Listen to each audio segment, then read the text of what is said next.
My aunt stole my wedding venue, so I waited 2 years and booked her daughter's dream location first. When I got engaged to Derek, I was over the moon. We'd been together since college, and I'd been dreaming of our wedding for years. Derek had proposed on the beach where we'd had our first date, getting down on one knee as the sun set behind him. The ring was perfect, a vintage sapphire that had belonged to his grandmother, exactly what I'd always wanted instead of a traditional diamond. I had my heart set on the Rosewood Manor, this gorgeous historic estate with gardens that looked like something from a fairy tale. The place had sweeping marble staircases, crystal chandeliers imported from France, and rose gardens that bloomed year-round in climate-controlled greenhouses. The ballroom had floor-to-ceiling windows that overlooked a lake, and they allowed couples to have their ceremony in the garden pavilion that looked like it belonged in a romantic movie. It was booked solid for 2 years out, but I'd been calling every month since Derek proposed, hoping for a cancellation. The coordinator, Mrs. Patterson, had started recognizing my voice. "Still hoping for September, dear?" she'd ask kindly. September 15th specifically. I'd tell her every time. That's the anniversary of our first date. Finally, 8 months before our planned date, they called. Someone had canceled their September wedding, a nasty divorce where the bride had caught her fiancé cheating with her maid of honor. They had 1 weekend available. September 15th, exactly what we wanted. I screamed so loud Derek came running from the kitchen thinking something was wrong, still holding the spatula he'd been using to flip pancakes. "We got it," I sobbed into the phone with Mrs. Patterson.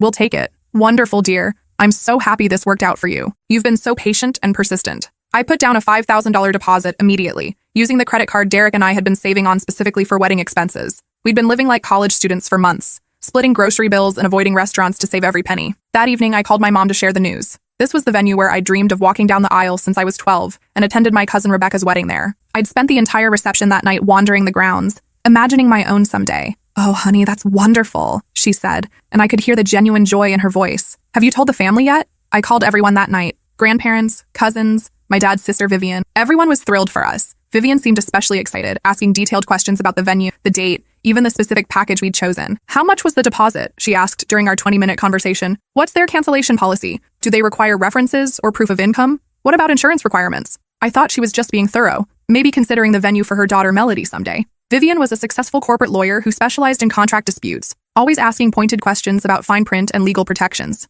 I answered everything honestly, too excited to be suspicious. Looking back, I should have realized she was gathering intelligence. "The ceremony space holds up to 200 guests," I told her, "and the reception ballroom can accommodate 150 for dinner. We're planning on about 120 people total. What time is your ceremony scheduled for?" 4 o'clock, golden hour for photos, then cocktails on the terrace during sunset. She asked about catering options, floral arrangements, even which bridal suite I'd reserved for getting ready. I shared every detail, thrilled that someone in the family was taking such an interest in our wedding plans. 2 weeks later, I got a call from Rosewood Manor that would change everything. "Miss Rodriguez, I'm afraid there's been a terrible mix-up," Mrs. Patterson said, her voice strained and apologetic. She sounded like she'd been crying. "We accidentally double-booked September 15th. Another bride has the same date." My stomach dropped to the floor. The room started spinning. "But I have a signed contract. I put down a deposit 2 weeks ago. You called me personally." "Yes, well, the other party also has a contract, and their deposit was significantly larger, $15,000 compared to your 5. We're prepared to offer you a full refund plus $500 compensation for the inconvenience." $15,000? Who puts down $15,000 for a wedding venue?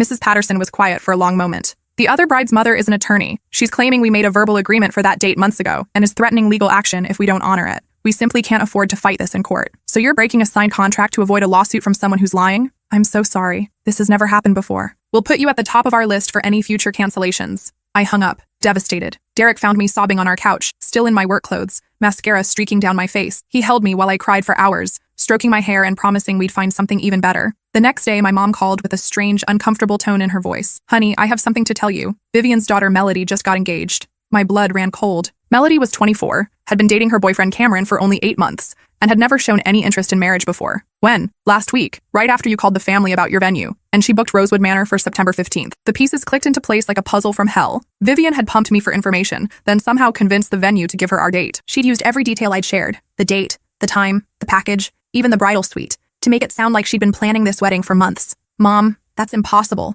Melody wasn't even engaged when I called Vivian." "I know, honey. The whole family is talking about it. The timeline doesn't make sense." I called Mrs. Patterson back, demanding answers. "The other bride's mother claims they had a verbal agreement for September 15th dating back 6 months, she said defensively. "She has documentation of venue visits and email inquiries." "What kind of documentation?" "Photos of her daughter at the venue, saved email conversations about pricing." Later, I would discover that Vivian had driven to Rosewood Manor the day after our phone call, taken photos of Melody posing around the grounds, and backdated emails using her legal knowledge of digital forensics. She built an entire fake paper trail in 48 hours. "She's lying," I told Mrs. Patterson. "And you know it. Check your own records. I've been calling you monthly for almost a year. I understand your frustration, but we have to protect ourselves legally. Ms. Hartwell is a very prominent attorney, and she's threatened to sue us for breach of contract, discriminatory booking practices, and intentional interference with business relations. We're a small family business. We can't afford that kind of legal battle. That's when I realized what had really happened. Vivian hadn't just stolen our date. She'd used her law degree and reputation to bully a small business into submission. She'd made threats she probably couldn't back up legally, but Mrs. Patterson didn't know that. At the family barbecue that weekend, the dynamics were immediately different.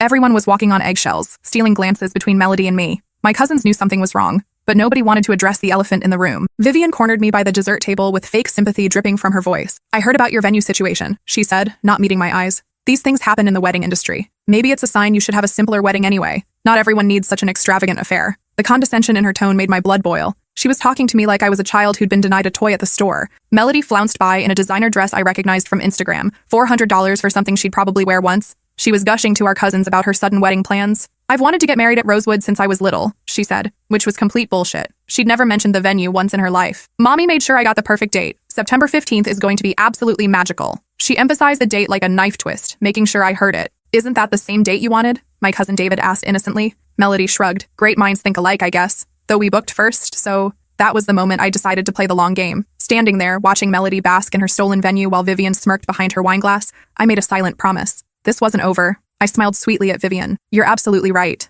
Everything happens for a reason. For the next 2 years, I watched and waited like a spider spinning an invisible web. Derek and I had a beautiful wedding at Mountain View Farm, a rustic venue that actually suited our personalities better than the formal manner. The ceremony was in a wildflower meadow with the mountains as our backdrop. It was intimate, personal, and cost half as much as Rosewood would have, but I never forgot what Vivian had done. More importantly, I never forgot the smug satisfaction on her face when she'd told me to settle for something simpler. I kept tabs on Melody through social media, studying every post like I was preparing for a doctoral dissertation. The girl was obsessed with status and posted constantly about her future wedding plans, her dream honeymoon destinations, her ideal dress designers. She documented every bridal magazine she bought, every wedding show she attended, every venue she toured. There was one location that appeared in her posts more than any other, going back to her college years, the Chateau Belmont, a castle-like estate 2 hours upstate that only hosted 12 weddings per year. It was the most exclusive venue in the region, with a year-long waiting list and pricing that started at $30,000 just for the venue rental. Melody had been posting photos of Chateau Belmont since she was 19, calling it her future wedding venue in every caption. She'd drive there just to take Instagram photos in front of the gates,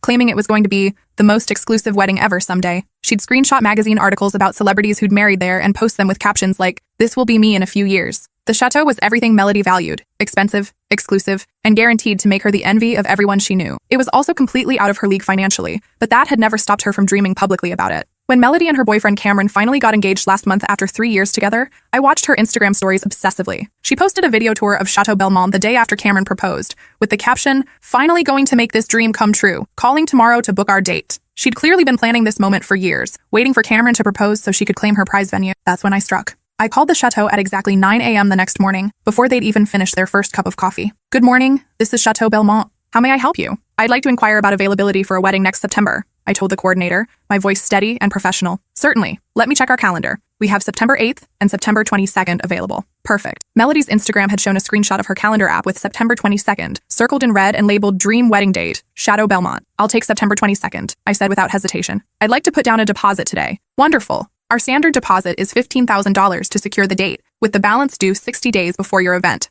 I'd been saving for this moment for 2 years. While Derek and I lived in our tiny apartment, driving used cars and cooking dinner at home every night, I'd been building what we privately called our Justice Fund. We had exactly $25,000 sitting in a separate savings account, money we'd squirreled away by working overtime, selling things we didn't need, and living like monks. "I can do 20,000, I said. "I want to ensure the date is absolutely locked in, with no possibility of cancellation or schedule changes." "That's very generous. But 15 is our standard." 20, I insisted firmly. "I've heard stories about venues double booking dates, and I want this contract to be ironclad. Money talks, and I want mine to speak very loudly." The coordinator was quiet for a moment, probably calculating how much extra profit they'd make. "We can certainly accommodate that. A $20,000 deposit would give you our platinum priority status, with additional perks and guarantees." An hour later, I had a signed contract for September 22nd at Chateau Belmont, with more legal protections than most people have for buying a house. The contract explicitly stated that the date could not be transferred, canceled, or modified without written consent from both parties. Then I waited. 3 days later, Melody's Instagram story showed her crying in her car outside the chateau's gates. "I can't believe this happened," she sobbed to the camera, her perfect makeup streaking down her face. "Someone booked my dream venue literally hours before I called. They won't even put me on a waiting list because the other couple paid such a huge deposit that they have platinum status." She filmed herself walking up to the main entrance, only to be turned away by security. "They said the other bride has exclusive booking rights for that entire weekend." I've been dreaming about this place for 6 years, and now it's gone. I screenshot the video and saved it to my phone, along with every other post from her meltdown. Evidence for later. For the next several weeks, I watched Melody's increasingly frantic posts about trying to find a replacement venue. She toured every high-end location within 100 miles, but nothing compared to the chateau. Everything was either too common, too small, too expensive, or already booked by other brides who'd planned ahead. Meanwhile, I started planning phase 2 of my revenge. I created a fake Instagram account under the name Elena Vasquez, complete with a backstory about being a marketing consultant from Chicago. I followed all the family members, including Melody, and started posting lifestyle content that would blend in naturally. Then I began sharing photos from Chateau Belmont's website and social media, talking about my upcoming wedding there. So blessed to have booked the chateau for September 22nd, I posted, using hashtags I knew Melody followed religiously. Can't wait for the most magical day ever. Chateau Belmont. Dream wedding, arch blessed. Within hours, Melody had found the post and left a comment. OMG, so jealous. That's literally my dream venue. How did you manage to book it? I called the same day and they said it was taken. I replied publicly, twisting the knife a little deeper. Just got really lucky with timing. Had to put down a huge deposit, but so worth it for my dream wedding. Sometimes you have to invest in your dreams. You know? Worth it. That night, Melody posted a bitter story about fake people on Instagram showing off their perfect lives and rich girls who don't appreciate what they have. The comments on her posts became increasingly savage as her friends started pointing out that she'd had years to book the chateau if it was really that important to her. Girl, you've been posting about this place since college, one friend wrote. Why didn't you just save up and book it earlier? Melody's response was exactly what I expected. It's not that simple. Do you know how expensive it is? My mom was helping me figure out financing. More evidence that even with Vivian's lawyer salary, they couldn't actually afford the venue Melody had been fantasizing about. At Christmas dinner, the family drama reached its peak. Melody spent the entire meal complaining about her venue struggles, while Vivian made increasingly pointed comments about people being unreasonable with their wedding expectations and not understanding how the world works. Maybe you should consider something more modest, my mom suggested gently, trying to diffuse the tension. Vivian's face darkened like a storm cloud.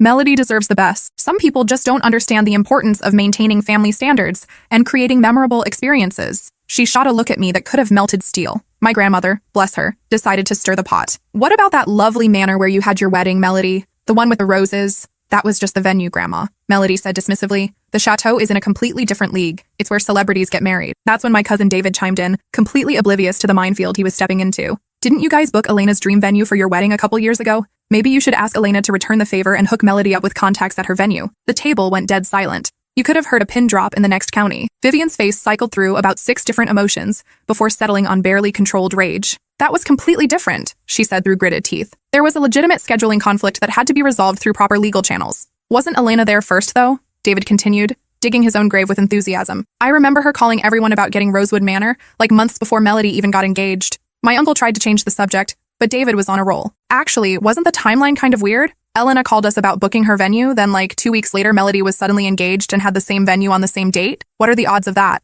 I spoke up for the first time all evening, my voice sweet as honey. It's fine, David. Everything worked out for the best. Our barn wedding was absolutely perfect. Sometimes the universe has better plans than we do. Vivian looked like she wanted to strangle me with the Christmas garland. After dinner, she cornered me in the kitchen while I was helping with dishes, her lawyer mask firmly in place. I know what you're doing, she hissed, keeping her voice low so the others wouldn't hear. What am I doing? I asked innocently, continuing to dry the wine glasses. You booked that chateau to spite Melody. This is petty and childish, and it's hurting an innocent girl who's just trying to plan her wedding. I turned to face her fully, dropping all pretense of politeness for the first time in 2 years. You threatened to sue my wedding venue to steal my date. You used your law degree to bully a small business into screwing over their actual customer. You built a fake paper trail to make it look like Melody had booked first. And then you told me to have a simpler wedding because I wasn't worth an extravagant affair. Her mouth opened and closed like a fish gasping for air. That was business, she finally sputtered. Venues double book all the time. We were protecting Melody's interests. So is this, I replied sweetly. I saved up for 2 years to afford my dream venue. Just like you taught me, sometimes you have to be willing to pay more to get what you want.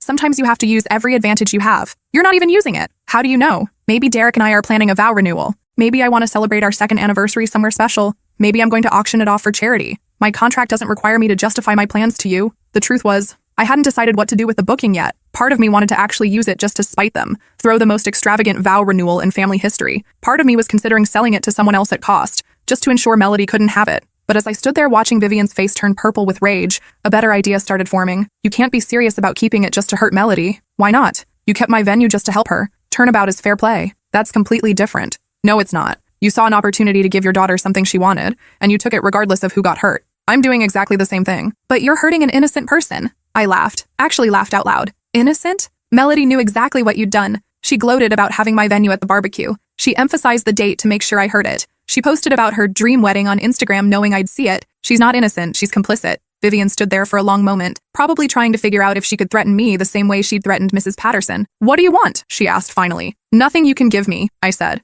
"You can't undo what you did. You can't give me back my original wedding date or the venue I dreamed about since I was 12. You can't erase the months of stress and heartbreak you caused. This isn't about what I want anymore. It's about consequences. So you're going to destroy my daughter's wedding to make a point? I'm going to let your daughter experience exactly what you put me through. The disappointment, the scrambling to find alternatives, the feeling of having your dreams crushed by someone with more money and connections. Maybe it'll teach her some empathy. She's learned her lesson. Isn't that enough? Has she? Because from what I've seen on her social media, she's learned that sometimes life isn't fair, not that her actions have consequences. She's playing the victim, not accepting responsibility. I dried the last glass and hung up the towel. You taught me something important 2 years ago, Vivian. You taught me that the world belongs to people who are willing to do whatever it takes to get what they want. You taught me that having money and connections means you can take things that don't belong to you. You taught me that the only thing that matters is winning. I headed toward the door, then turned back. So thank you. I couldn't have done this without everything you taught me. 2 weeks later, I put my plan into motion. I called the chateau and spoke to their event coordinator. I need to discuss some options for my September 22nd booking, I told her. Of course.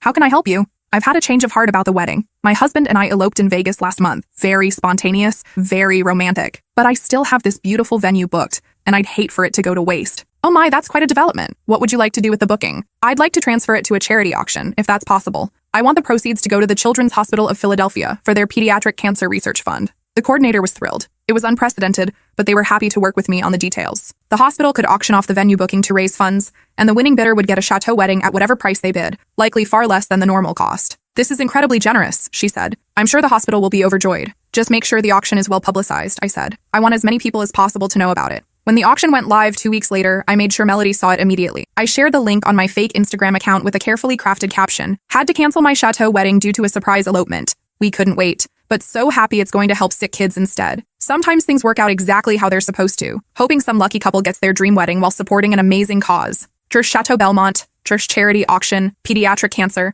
Church Dreams Come True. I tagged it with every wedding hashtag Melody followed, ensuring it would show up in her feed. Melody commented within minutes. Wait, can people actually bid on this? How much are bids starting at? The starting bid was $10,000. Still a third of the normal venue cost, but more than Melody could afford. I knew this because she'd been posting about her wedding budget struggles for months, complaining about the cost of everything from flowers to photography. Starting at $10K but could go higher depending on interest, I replied. Such an amazing opportunity for someone. I watched her Instagram stories document her desperate scramble over the next few days. She started a GoFundMe titled, Help Melody Get Her Dream Wedding Venue. She asked family members for loans. She posted about selling her designer handbag collection. She even considered getting a second job or taking out a personal loan. Meanwhile, word about the charity auction spread through social media and local news. The story of a bride donating her dream venue to help sick children resonated with people, and the bidding became fierce. 5 different couples were actively bidding, driving the price up incrementally. I watched the auction page obsessively, seeing Melody's username appear in the bidding history, only to disappear when the price got too high for her. She posted increasingly frantic Instagram stories as the auction progressed. Currently at $15,000 and I'm tapped out, she said, crying in her car again. I can't believe my dream venue is going to slip away again. This is so unfair. The comments on her posts were not sympathetic. Girl, it's going to charity, one friend wrote. Maybe focus on that instead of feeling sorry for yourself. You've been complaining about wedding venues for months, another added. Maybe take this as a sign to spend less and appreciate what you have. The most brutal comment came from a stranger.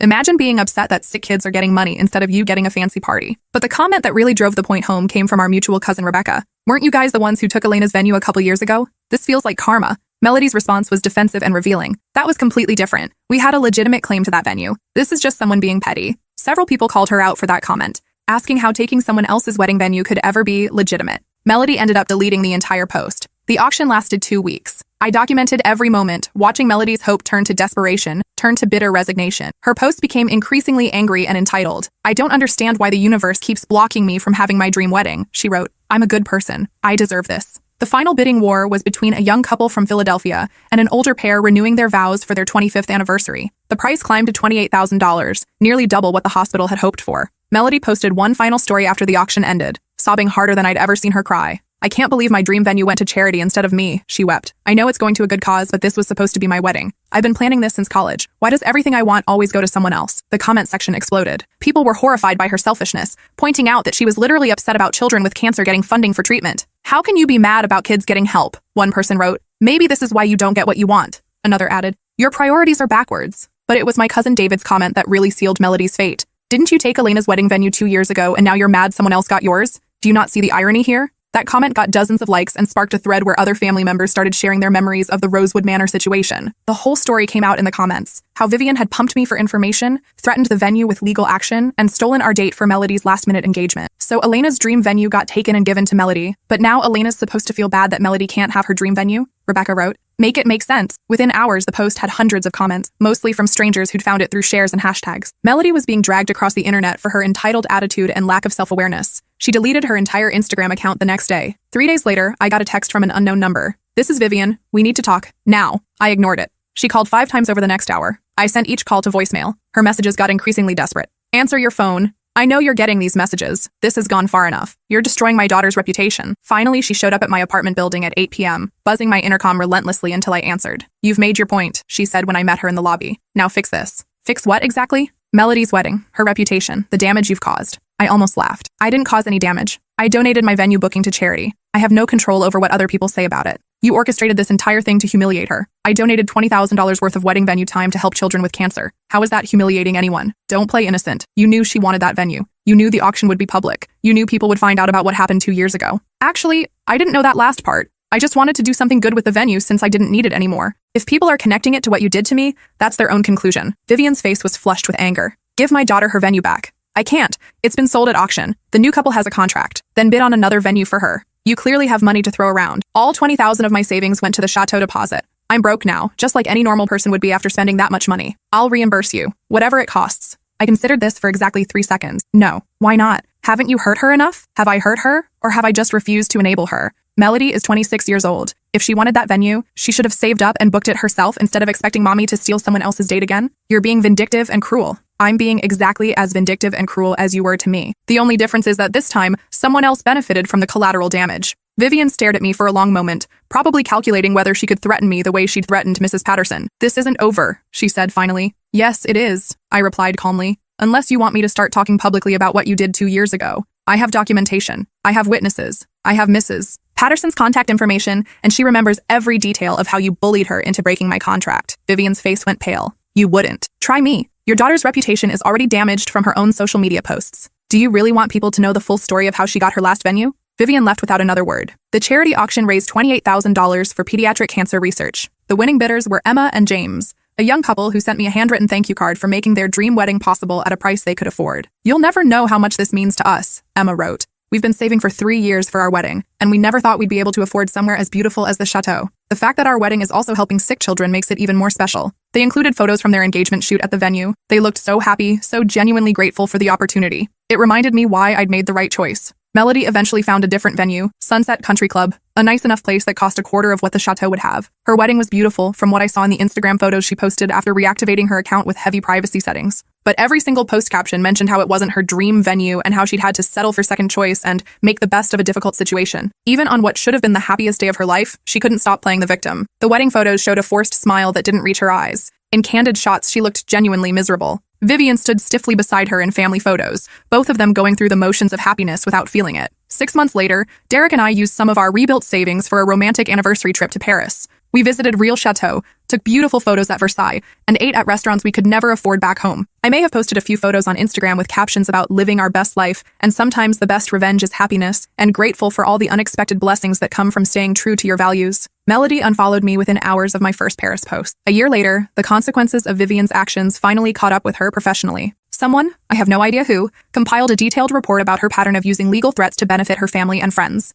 The report included testimony from Mrs. Patterson at Rosewood Manor, documentation of similar incidents with other small businesses, and evidence of her misusing her law firm's letterhead for personal threats. The State Bar Association opened an investigation. Vivian's biggest client, a tech company that prided itself on ethical business practices, terminated their contract after the story was picked up by the local business journal. Her law firm quietly asked her to take early retirement to avoid the negative publicity. She moved to Florida 2 months later. Melody's marriage lasted exactly 18 months. According to family gossip, Cameron got tired of her constant complaints about how their wedding wasn't good enough, how their apartment wasn't nice enough, how their honeymoon wasn't expensive enough. He filed for divorce, claiming irreconcilable differences. But everyone knew the real issue was Melody's inability to appreciate anything she had while obsessing over what she didn't. She moved back in with her parents in Florida, where she posts bitter Instagram stories about how some people get everything handed to them, and how life isn't fair to people with high standards. Last month, Derek and I celebrated our 3rd wedding anniversary. We're planning a trip to Italy for our 5th anniversary, and we're considering renting a villa in Tuscany for the week. We've learned that the most satisfying revenge isn't taking something away from someone. It's building a life so good that their petty cruelties become irrelevant.